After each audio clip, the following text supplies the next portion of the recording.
Ne tik dirbu McDonald'e, bet praleidžiu laiką su draugais. Papildomai studijuoju, sportuoju,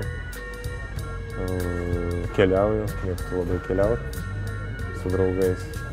Manau, kaip dauguma darbuotojų dirbančių dabar kompanijoje, atėjau, kai man buvo 18 metų.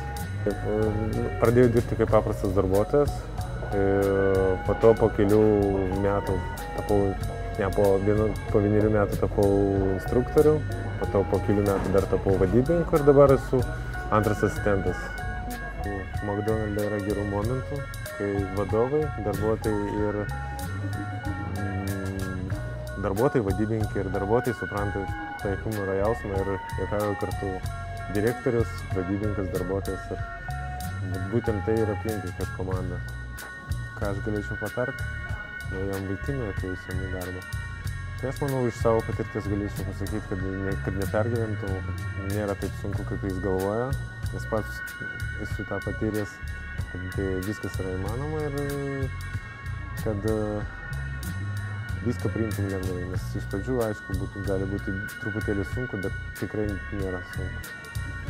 Atėjęs, jeigu jūs ateitum į darbą pirmą dieną ir būtum jaunas vaikinas ir jums reikėtų, galbūt aš pabandyčiau jums padėti. Tai yra, jeigu jūs nežino kažko, tai aš galiu padėti ir parodyti jam, kad nėra taip baisu ir daryti kažkokį darbą. Šiuo metu jaučiuosi stabilus, nes iš tikrųjų atlyginimo užtenka. Tai yra, kai tu gali sau leisti nupirkti, ką nori, kai gali išvažiuoti, kur nori, keliauti, kur nori.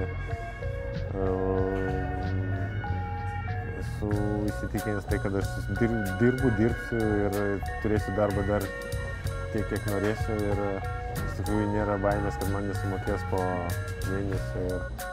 Atėjus dirbti į McDonald's, tu uždirbsi pinigų, surasi draugų ir susipažinsi su merginu.